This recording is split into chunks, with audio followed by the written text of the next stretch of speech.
ইতিহাসের সবচেয়ে বড় রাজনৈতিক ও সামরিক সংকটের মুখে দাঁড়িয়ে আজ আমাদের প্রতিবেশী রাষ্ট্র পাকিস্তান।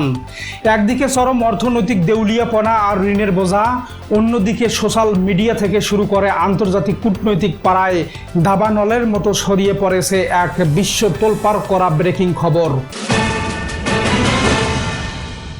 প্রতীকীভাবে নাকি পাকিস্তান থেকে নিজেদের বিচ্ছিন্ন করে স্বাধীন বেলুচিস্তানের ঘোষণা দিয়েছে বেলুচ নেতারা। নেট দুনিয়ায় একটি গোপন সংবেদনশীল চিঠি ভাইরাল হওয়ার পর থেকে ইসলামাবাদের প্রধানমন্ত্রী কার্যালয় এবং রাওয়ালপিন্ডির সেনা সদরের ভিত থরথর করে কাঁপতে শুরু করেছে। সামাজিক যোগাযোগ মাধ্যমে এই স্বাধীন বেলুচিস্তানের ডাক ছড়ানোর সাথে সাথেই প্রশ্ন উঠতে শুরু করেছে, 1971 সালে যেভাবে পূর্ব পাকিস্তান ভেঙে স্বাধীন বাংলাদেশের জন্ম হয়েছিল, 2026-এ এসেও কি তবে ঠিক একইভাবে পাকিস্তান আরেকবার দুই টুকরো হতে চলেছে? আন্তর্জাতিক খবর ও আঞ্চলিক ভূ রাজনীতির ইনসাইড তথ্য বিশ্লেষণ করলে দেখা যায়, বেলুচিস্তান হলো আয়তনের দিক থেকে পাকিস্তানের সবচেয়ে বড় প্রদেশ, যা পুরো পাকিস্তানের প্রায় 44% অঞ্চল জুড়ে বিস্তৃত। কিন্তু অত্যন্ত আশ্চর্যের বিষয় হলো, এই বিশাল ভূখণ্ডটি প্রাকৃতিক গ্যাস, সোনা, তামা এবং খনিজ সম্পদে সমৃদ্ধ হওয়া সত্ত্বেও পাকিস্তানের কেন্দ্রীয় শাসক গোষ্ঠী বহু বছর ধরে এই অঞ্চলের মানুষকে চরম দারিদ্র্য ও অধিকারহীনতার মধ্যে আটকে রেখেছে। বেলুচিস্তানের মাটির নিচের খনিজ সম্পদ ব্যবহার করে করাচি ও পাঞ্জাব উন্নত হলেও বেলুচ জনগণ নিজেদের অধিকার থেকে চিরকাল বঞ্চিতই থেকে গেছে। আর এই দীর্ঘদিনের জমে থাকা ক্ষোভ থেকেই জন্ম নিয়েছে স্বাধীন বেলুচিস্তানের এই সোচ্চার দাবি।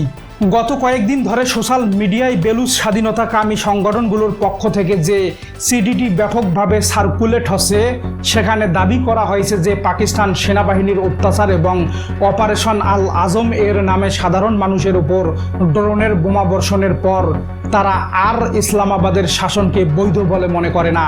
তারা আন্তর্জাতিক সম্প্রদায় ও জাতিসংঘকে চিঠি দিয়ে আহ্বান জানিয়েছে যেন বেলুচিস্তানকে একটি স্বাধীন রাষ্ট্র হিসেবে স্বীকৃতি দেওয়া হয়।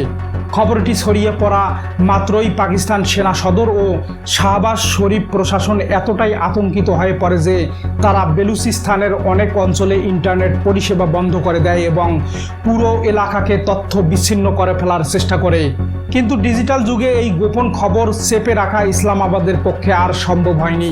প্রিয় দর্শক, ইতিহাসের পাতায় নজর দিলে দেখা যায় 1971 সালে যেভাবে তৎকালীন সামরিক জান্তা পূর্ব পাকিস্তানে বাঙালিদের ওপর স্টিম রোলার চালিয়ে আন্দোলন দমানোর চেষ্টা করেছিল এবং ফলাফল হিসেবে পাকিস্তান ভেঙে বাংলাদেশের জন্ম হয়েছিল, ঠিক একই ভুল সামরিক কৌশল আজ তারা বেলুচিস্তানে প্রয়োগ করেছে। কিন্তু পাকিস্তানের গোয়েন্দা সংস্থাগুলো এটি খুব ভালো করেই জানে যে 2026 সালের বেলুচিস্তান পরিস্থিতি 1971 সালের চেয়েও অনেক বেশি জটিল। একদিকে আন্তর্জাতিক মহলে ভারতের সরব অবস্থান, অন্যদিকে চীনের বিলিয়ন বিলিয়ন ডলারের সিপিইসি প্রজেক্ট অচল হয়ে যাওয়া, সব মিলিয়ে আন্তর্জাতিক রাজনীতিতে পাকিস্তান আজ চরম কোণঠাসায় পড়ে গেছে। নেটে স্বাধীন বেলুচিস্তানের চিঠি ভাইরাল হওয়ার খবর শুনে চীনের কপালেও এখন চিন্তার গভীর ভাঁজ পড়েছে। কারণ চীন যে গদর বন্দর এবং অর্থনৈতিক করিডোর তৈরি করে কয়েক হাজার কোটি টাকা ঢেলেছে, তা পুরোটাই এই বেলুচিস্তানের মাটির উপর। বেলুচিস্তান যদি কোনোভাবে পাকিস্তানের নিয়ন্ত্রণ থেকে বেরিয়ে যায় বা এইভাবে টানা রক্তাক্ত গৃহযুদ্ধে লিপ্ত থাকে, তবে চীনের শত শত কোটি ডলার মরুভূমির বালুতে সম্পূর্ণ মিশে যাওয়ার আশঙ্কা রয়েছে। আর এই কারণে ইসলামাবাদ যেমন ভয় পাচ্ছে, ঠিক তেমনি তাদের বন্ধু চীনও ভেতরে ভেতরে চরম আতঙ্কে দিন কাটাচ্ছে। পাকিস্তানের রাজনৈতিক বিশ্লেষকরা আশঙ্কা প্রকাশ করেছেন যে আন্তর্জাতিক মিডিয়া এবং সোশ্যাল মিডিয়ায় এই স্বাধীন বেলুচিস্তানের ট্রেন্ড যদি আরও কয়েকদিন ধরে চলে, তবে মার্কিন যুক্তরাষ্ট্র ও ইউরোপীয় ইউনিয়ন বেলুচিস্তানের আন্তর্জাতিক মানবাধিকার লঙ্ঘনের বিষয়টি নিয়ে কঠোর পদক্ষেপ নিতে বাধ্য হবে। নিজেদের অভ্যন্তরীণ দেউলিয়াপনা, সেনার ওপর একের পর এক হামলা এবং সোশ্যাল মিডিয়ার এই স্বাধীন বেলুচিস্তানের ঝড় সামলাতে না পেরে শাহবাজ শরীফ সরকার এখন আক্ষরিক অর্থেই পঙ্গু হয়ে পড়েছে। সোশ্যাল মিডিয়ায় এই ট্রেন্ড ও বেলুচিস্তানের রিয়েল গ্রাউন্ড পরিস্থিতির ওপর দাঁড়িয়ে আজ আন্তর্জাতিক বিশ্লেষকদের মনে একটাই বড় প্রশ্ন, সোশ্যাল মিডিয়ার এই স্বাধীন বেলুচিস্তান এর ঝড় কি ছেড়ে একটি প্রতীকী প্রতিবাদ, নাকি এটাই হতে যাচ্ছে পাকিস্তান ভেঙে দুই টুকরো হওয়ার সেই ঐতিহাসিক কাউন্টডাউন?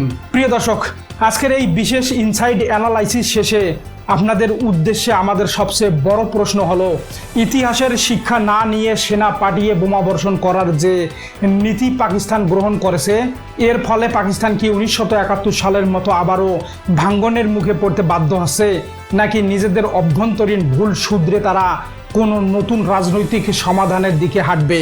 আপনাদের প্রজ্ঞাপূর্ণ ও যুক্তি নির্ভর মতামত অবশ্যই নিচে জানিয়ে দিবেন কমেন্ট করে।